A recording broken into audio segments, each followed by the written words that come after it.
Bismillahirrahmanirrahim. Assalamualaikum warahmatullahi wabarakatuh. Innal hamdalillah nahmaduhu wa nasta'inuhu wa nastaghfiruh wa nastahdihi wa natubu ilayh wa na'udzu billahi min shururi anfusina wa min sayyiati a'malina. Man yahdihillahu fala mudilla lahu wa man yudlil falan tajida lahu waliyan mursyida. Ashhadu an la ilaha illallah wahdahu la syarika lah wa ashhadu anna Muhammadan abduhu wa rasuluh sallallahu alaihi wa ala alihi wa ashabihi wa man wala. A'udzu billahi minasy syaithanir rajim. Ya ayyuhalladzina amanu taqullaha haqqa tuqatih wa la tamutunna illa wa antum muslimun. Allahumma anta rabbi la ilaha illa anta khalaqtani wa ana 'abduk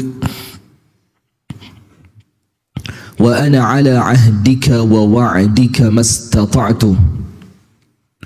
A'udzu bika min syarri ma sana'tu. Abu'u laka bi ni'matika 'alayya wa abu'u bi dhanbi faghfir li.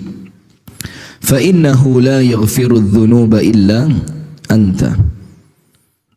Asbahna 'ala fitratil Islam wa 'ala kalimatil ikhlas وعلى دين نبينا محمد صلى الله عليه وسلم وعلى ملة أبينا إبراهيم حنيفا مسلما وما كان من المشركين أما بعد. اللهم إنا نسألك علما نافعا ورزقا طيبا وعملا صالحا متقبلا. اللهم علمنا ما ينفعنا وانفعنا بما علمتنا وزدنا علما وهدى وتوفيقا آمين يا رب العالمين. Hadirin sekalian, ibu-ibu dan bapak-bapak, jamaah pengajian subuh Masjid Istiqomah Kandangan, Kalimantan Selatan, yang semoga senantiasa dirahmati oleh Allah, diberkahi oleh Allah, dan senantiasa salah satu yang paling penting kita mendapatkan bimbingan dari Allah Ta'ala. Amin ya Rabbal Alamin. Dan kepada seluruh pemirsa Madani TV dimanapun anda berada, puji dan syukur alhamdulillah kita kembali diberikan kesempatan oleh Allah untuk menghirup udara di pagi hari ini. Dan alhamdulillah kita lakukan kajian di pagi hari ini untuk membuka hari dengan kebaikan, di mana waktu pagi semacam ini adalah waktu yang oleh An-Nabi Sallallahu Alaihi Wasallam itu didoakan secara khusus dengan dua keutamaan. Yang pertama, Nabi besar Muhammad sallallahu alaihi wasallam berdoa, Allahumma barik li ummati fi bukuriha. Ya Allah, berikan keberkahan kepada umatku di waktu pagi mereka. Itulah kenapa para ulama mengatakan orang yang kehilangan waktu paginya adalah orang yang terlewat darinya keberkahan untuk hari itu. Kemudian yang kedua, ada satu hadis yang secara khusus membahas mengenai sedekah pagi. Nah, ini teman-teman lazismu senang ini. Yang secara khusus membahas apa? Sedekah di waktu pagi. Sedekah sepanjang hari boleh, tapi ada kekhususan keutamaan. Ada keutamaan yang spesial untuk orang yang bersedekah di waktu pagi, yaitu disebutkan di dalam hadis ketika masuk waktu pagi, illa wa malakani yanzilani Allah turunkan 2 orang malaikat dari langit ke dunia ini. Kemudian malaikat yang pertama yang turun itu berdoa, Allahumma a'ti munfiqan khalafa. Ya Allah, berikanlah ganti yang banyak sekali, berikanlah kekayaan, berikanlah keluasan rezeki untuk orang yang bersedekah di waktu pagi hari ini. Sementara malaikat yang kedua, dia juga berdoa kepada Allah. Doanya adalah Allahumma a'ti mumsikan talafa. Ya Allah, berikanlah kebangkrutan. Bangkrut tahu ya, bangkrut ya? Kemiskinan, kesempitan rezeki untuk orang yang masuk waktu pagi dalam keadaan mumsik. Mumsik itu tidak mau berbagi rezeki, tidak mau menyedekahkan hartanya. Maka alangkah bagusnya kalau kita datang sholat subuh di sini, itu udah kantongin uang di sini. Terlepas antum mau masukkan ke kotak amal masjid, atau nanti pulang dari masjid antum ketemu seseorang antum berikan biar manfaat, atau antum belikan makanan kemudian antum bagikan sebelum antum pulang ke rumah, itu namanya sedekah pagi. Dan itu yang mendoakan adalah para malaikat. Sampai kemudian keren sekali dijelaskan oleh para ulama, kenapa sedekah pagi itu penuh dengan keutamaan. Dikarenakan di waktu pagi banyak orang-orang yang risau nanti anakku mau sarapan apa. Di waktu pagi banyak orang-orang yang kemudian mereka itu khawatir, ada ndak rezekiku hari ini. Di waktu pagi banyak orang-orang yang ingin mengawali harinya dengan makanan yang bergizi dan sehat. Maka ketika Anda bersedekah di waktu pagi itu, maka Anda menutupi kegelisahan orang Islam.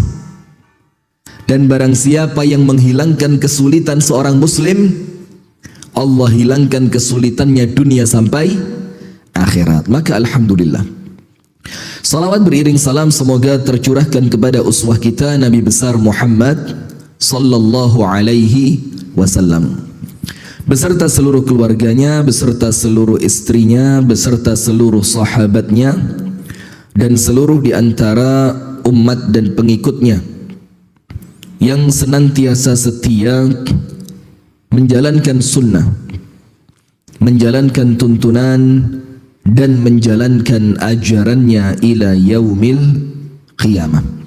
Hadirin sekalian, di pagi hari ini saya mau kultum saja yang mudah-mudahan membawa manfaat yang besar. Amin ya rabbal alamin. Kultum itu kuliah, terserah antum. Jadi terserah, ya udah terserah saya, ya mau 7 menit selesai 7 menit, mau 70 menit ya 70 menit, mau sampai sore ya sampai sore lah. Insya Allah kalau pagi begini banyak orang punya kepentingan ya, apalagi ini hari Senin, jadi insya Allah tidak akan panjang ya, 10-15 menit lah. Saya akan bacakan satu saja hadis. Yang hadis ini diriwayatkan oleh Al-Imam At-Tirmidzi, oleh Al-Imam Ibnu Majah dengan sanadnya yang sahih. Ada jalur periwayatan dari Anas bin Malik, ada jalur periwayatan dari Zaid ibnu Thabit radhiyallahu taala anhuma wa ardahuma. Yang mana inti dari hadis ini keduanya sama. Maka saya bacakan yang milik Al-Imam At-Tirmidzi rahimahullahu taala rahmatan wasi'atan. An-Nabi sallallahu alaihi wasallam bersabda, An Anas bin Malik radhiyallahu taala anhu qala, dari sahabat Anas ibnu Malik, semoga Allah meridhoinya, dia berkata, qala Rasulullah sallallahu alaihi wasallam, Rasulullah Muhammad sallallahu alaihi wasallam bersabda, salah satu yang menjadikan majelis ta'lim ini mulia, salah satu yang menjadikan majelis ta'lim ini penuh dengan keutamaan, yaitu karena di dalamnya banyak diucapkan salawat kepada Nabi besar Muhammad sallallahu alaihi wasallam. Karena yang kita baca hadis, yang kita baca adalah sunnah Nabi besar Muhammad sallallahu alaihi wasallam. Beliau bersabda, man kanatil akhiratu hammahu, barang siapa yang menjadikan akhirat itu sebagai kerisauan utamanya dia. Faham ya? Kerisauan itu apa? Kerisauan itu apa? Jadi gelisahnya dia itu gelisah akhirat. Pemikiran terbesarnya dia itu tentang akhirat, bukan tentang dunia. Sementara kita sekarang apa? Dunia. Kita mikir bagaimana ekonomi lancar, kita mikir bagaimana toko bisa laris, kita berpikir bagaimana kemudian bisa punya rumah. Iya enggak? Antum lihat nanti hadis ini, ternyata selama ini kita rugi apabila seperti itu. Rugi betul. Nah, maka Rasulullah bersabda, barang siapa akhirat yang menjadi kerisauan utamanya, pemikiran terbesarnya itu adalah akhirat. Ja'alallahu ghinahu fi qalbihi. Nomor satu, Allah masukkan kekayaan ke dalam hatinya. Dan nanti kita perhatikan, ketika Rasulullah mengatakan tentang kaya, itu yang disebut hati. Tapi ketika beliau sallallahu alaihi wasallam berbicara tentang miskin, itu yang digunakan mata. Berarti kaya dan miskin itu hanya urusan hati dan mata saja.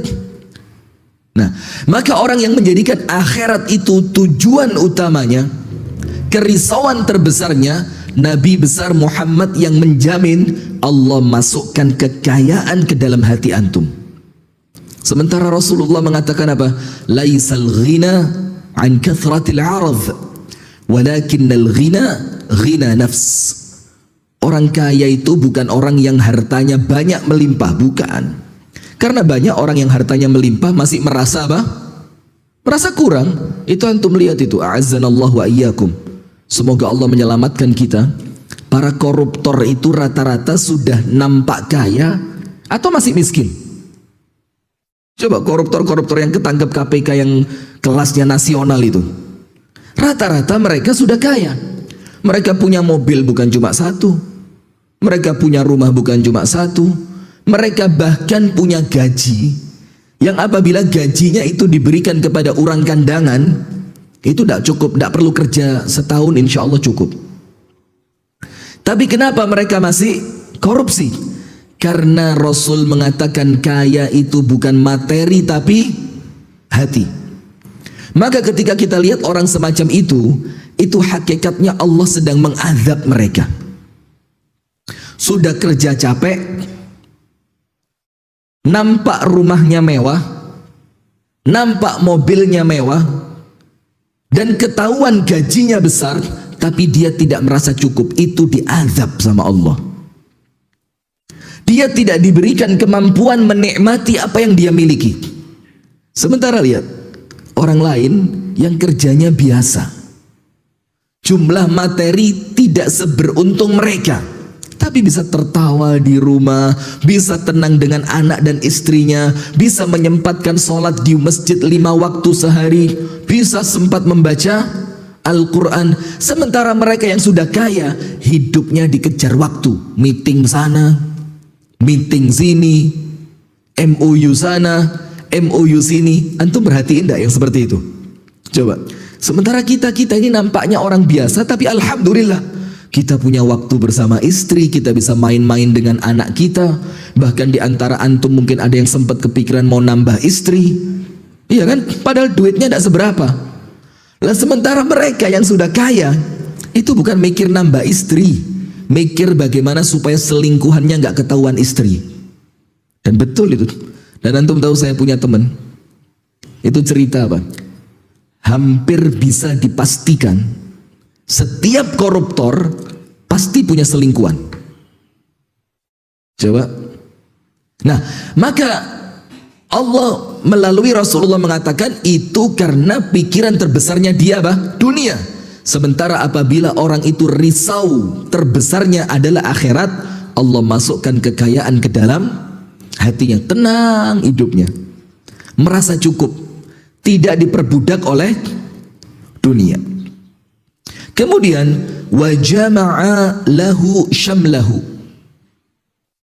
Dan Allah akan jadikan untuknya semua urusannya mudah. Orang yang menjadikan akhirat itu pikiran utamanya, urusannya mudah. Ini janji Rasulullah.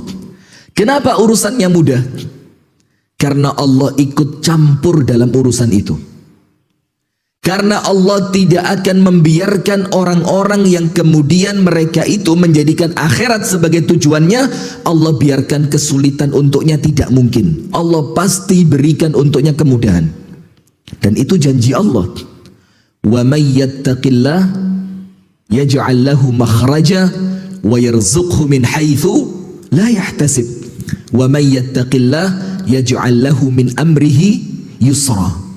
Orang yang takwa kepada Allah, orang yang menjadikan akhirat sebagai tujuan utamanya, Allah jadikan urusannya mudah.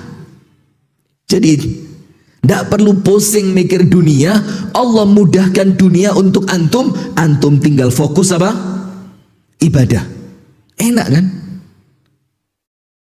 Jadi tinggal kita fokus ibadah, dunia kita Allah yang ngatur. Mau bikin surat apa gampang, mau bikin ini gampang, mau izin itu mudah. Kenapa? Karena Allah memuliakannya dengan kemudahan ketika risau terbesarnya dia adalah akhirat. Kemudian yang ketiga, wa atathu dunya wa hiya raghimatun. Dan Allah katakan melalui lisan Rasulullah sallallahu alaihi wasallam, dunia akan datang kepadanya dalam keadaan dunia itu hina di matanya. Coba perhatikan. Jadi ketika kita itu fikirnya akhirat, ketika kita itu risaunya akhirat, itu bukan berarti dunia menjauh, tidak. Dunia malah apa? Antum pergi, dia yang mendatangi antum. Maka tahu ucapan Asy-Syaikh Al-Mutawalli Asy-Sya'rawi rahimahullahu ta'ala. Beliau bilang apa? Ini antum pegang. Idza anta lam ta'rif unwana rizqika, farizquka ya'rifu unwanak. Apabila kamu tidak tahu di mana letak rezekimu, maka jangan khawatir. Karena rezekimu tahu di mana alamat rumahmu. Simpang 5 Kandangan, RT berapa lah, RW berapa, itu rezekimu tahu. Nah, maka dunia yang akan datang kepada kita, sebagaimana Al-Imam Ibnul Qayyim mengatakan, dunia itu ibarat bayang-bayang. Ad-dunya kadzil, seperti bayang-bayang. Apabila engkau mengejarnya, bisa ditangkap bayang-bayang? Tidak bisa, dia akan lari menjauh darimu, kan bayang-bayang begitu. Tapi apabila engkau meninggalkannya, dia akan mengikutimu. Nah, maka orang-orang yang akhirat itu menjadi pemikiran terbesarnya, itu tidak perlu dia mengejar dunia. Dunia yang Allah datangkan kepadanya. Coba, hidupnya para sahabat Nabi bagaimana? Tenang sekali. Kenapa? Bangun tidur mikir akhirat.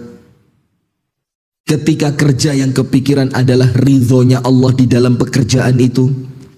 Nanti terdengar azan mereka bersegera mendatangi keridhoannya Allah. Nanti pulang mereka pulang membawa rezeki yang halal untuk anak dan istrinya. Nanti ketika istirahatnya diniatkan untuk menguatkan dirinya dalam beribadah kepada Allah. Akhirnya dunia itu oleh Allah dibuka untuk mereka. Jadi orang yang menjadikan akhirat sebagai risau terbesarnya, Allah berikan untuknya 3. Nomor 1, Allah akan memasukkan kekayaan ke dalam hatinya. Puas, qanaah. Yang kedua, Allah akan mudahkan semua urusannya. Yang ketiga, Allah akan masukkan janji kekayaan ke dalam hatinya. Sekarang sebaliknya, wa man kanatid dunya hammahu. Sementara ini mohon maaf sekali, antum perlu tahu biar tidak salah faham, pemirsa Madani TV dan yang lainnya. Ketika saya berceramah seperti ini, maka objek pertama dari ceramah saya itu diri saya sendiri. Jadi yang saya kenai ceramah saya pertama kali itu bukan antum yang melihat, bukan pemirsa yang menyaksikan, tapi diri saya sendiri. Kebetulan antum Allah takdirkan bisa mendengar. Dan kebetulan Allah takdirkan saya dikasih tempat untuk berbicara. Bukan berarti saya ceramah ini meluruskan antum, lah, meluruskan diri sendiri. Nah, sekarang barang siapa yang dunia menjadi kerisauan terbesarnya, bangun tidur mikir dunia, keluar rumah risau tentang dunia, kerja yang dicari sekedar dunia bukan ridhonya Allah, nanti pulang lagi ke rumah kepikiran bagaimana rumah bisa di tingkat 2, yang dipikir cuma dunia, maka apa yang akan ia dapatkan? Yang pertama, ja'alallahu faqrahu baina ainaihi, Allah jadikan kemiskinan itu di depan kedua matanya walaupun dia kaya. Jadi miskin ditaruh di mana? Kedua mata. Tadi ketika kaya diletakkan di mana? Hati. Karena letak kepuasan itu hati dan letak kerakusan itu mata. Letak kerakusan di mana? Mata. Maka Rasulullah menunjukkan biar tidak rakus, lihatlah orang yang ada di bawahmu, jangan melihat orang yang di atasmu. Apa bahasanya? Lihatlah.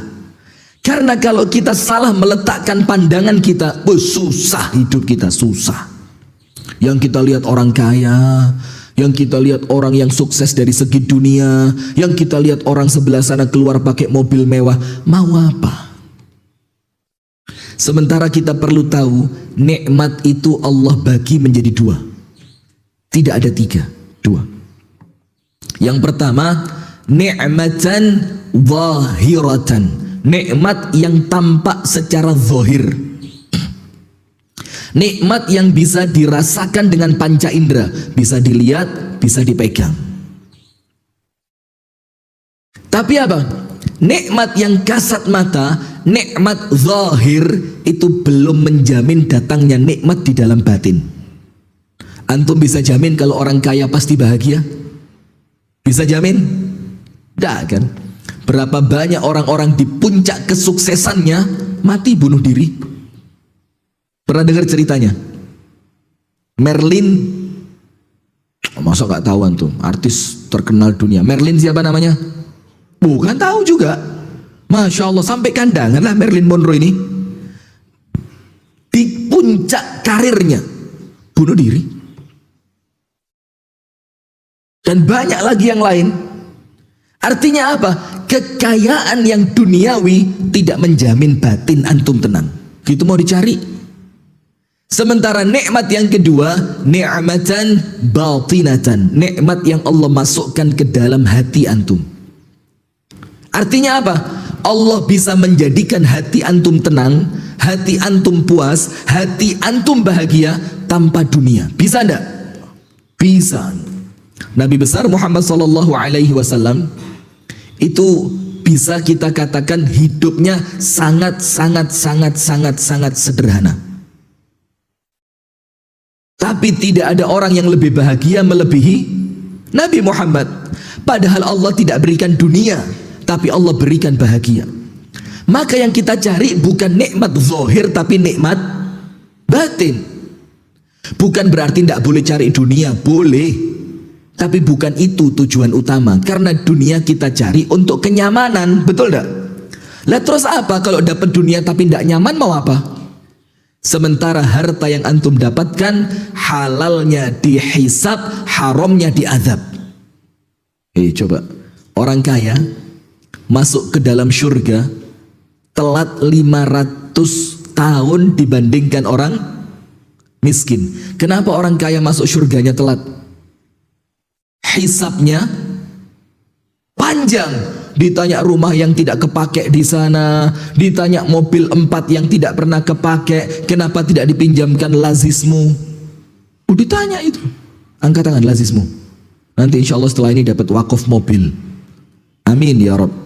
Ditanya sama Allah, itu baju di lemari yang bertumpuk tidak pernah dipakai, antum kira nggak dihisab sama Allah? Dihisab. Sampai Rasulullah mengingatkan kita, Bang, al-baitu thalathu huraf dalam hadis yang hasan. Rumah itu idealnya kamarnya 3. 3 ini bukan jumlah ya, fungsi apa?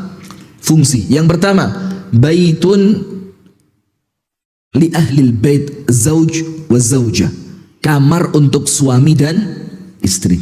Yang kedua, baitun lil aulad, apa? Ghurfatun lil aulad. Kamar untuk anak-anak. Yang ketiga, ghurfatun lil dhaif. Kamar untuk siapa? Tamu. Warabi'atu lisyaitan. Rasulullah bilang apa? Kalau ada kamar kosong yang keempat, itu ditempati setan. Maka antum pernah dengar enggak? Rumah kalau enggak dihuni, biasanya menjadi rumah angker kan? Angker, tahu angker? Yang menyeramkan. Memang betul. Karena sesuatu yang kosong akan ditempati siapa? Setan. Sementara kita ini nafsu bikin rumah besar, kamarnya banyak, gak ada orangnya. Apa terus? Gak ada orangnya. Terus gak takut sama Allah dihisab begitu. Nah, maka hadirin sekalian, Allah jadikan kemiskinan itu di mana? Di matanya. Walaupun dia orang yang paling kaya. Itu ketika dunia menjadi risau terbesar. Yang kedua, wa farraqa alaihi syamlah. Allah jadikan urusannya ruwet. Ngerti ruwet? Ribet.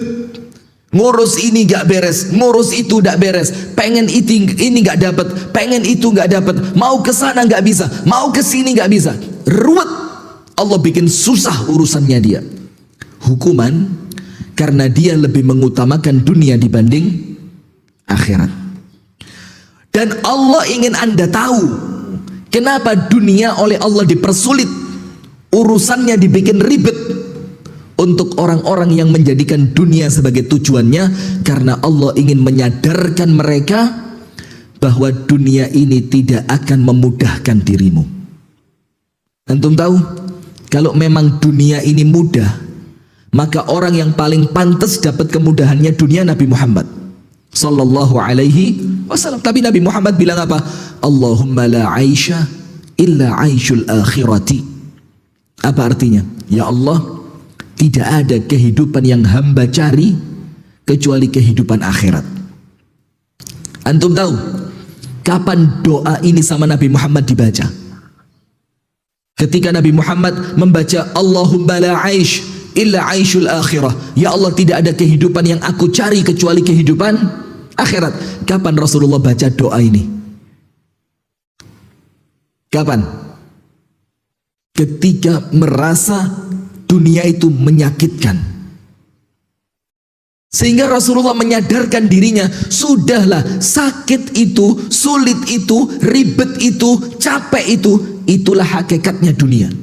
Sehingga menghibur dirinya dengan mengucapkan, biarlah dunia susah, yang penting akhirat selamat. Kita enggak, kita kepingin dunia bahagia walaupun akhirat hancur.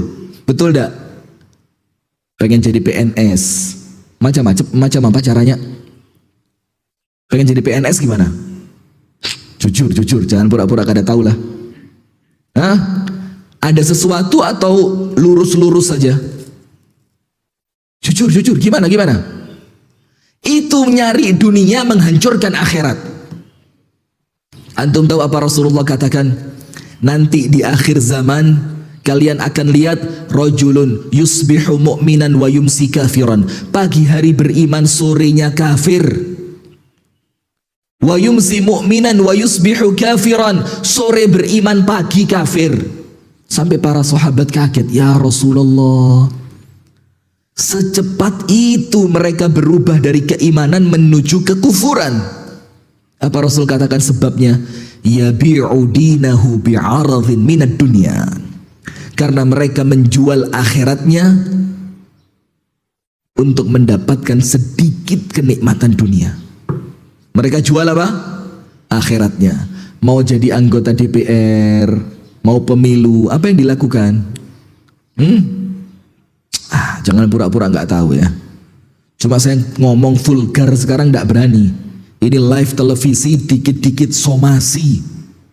Serem sekarang. Maka jangan nyebut nama, tempat, kelompok, suku. Aman insya Allah. Sekarang salah dikit ngomong somasi, tuntut, lapor. Kok Indonesia sekarang nampaknya menyeramkan sekali ya? Kok Indonesia ini sekarang nampaknya hilang ramah tamahnya? Zaman saya SD, saya belajar pelajaran PPKN dan IPS. Kemudian seni dan budaya, itu dipelajari waktu saya SD. PPKN itu pendidikan Pancasila. Kemudian ada IPS, ilmu pengetahuan sosial tentang masyarakat. Kemudian ada lagi apa? Seni dan budaya. Itu intinya satu, masyarakat Indonesia masyarakat yang ramah tamah, sopan santun, gotong royong, gemar membantu. Itu enggak? Sekarang masih ada. Sekarang dikit-dikit apa? Bakar. Sekarang dikit-dikit apa? Hancurkan. Ada pencuri sendal di masjid, hadirin. Antum enggak malu sama Allah? Pencuri sendal di masjid, hancur mukanya. Ya Allah. Seharusnya pencuri sendal ke masjid itu antum malu. Kenapa sampai nyuri sendal? Lazismu harus bergerak itu. Kenapa pian curi sendal? Kada ada fulus, kada beli makan. Begitu. Ini dipasang fotonya, dipukulin. La ilaha illallah. Tak malu antum sama Allah itu. Nah, maka begitu. Allah jadikan orang yang menjadikan dunia ini sebagai risau terbesarnya, urusannya apa? Susah. Dan yang terakhir, walam ya'tihi minad dunya illa ma quddiralah. Dan Allah tidak akan berikan untuknya dunia itu kecuali apa yang telah Allah tetapkan. Berarti apa? Capekmu, kerja kerasmu, sampai kamu melalaikan sholat, sampai kamu melupakan keluarga, tidak akan menambah jatah rezekimu. Coba. Nah, maka orang yang menjadikan dunia sebagai tujuan utamanya, Allah hinakan dengan tiga. Matanya senantiasa merasa miskin.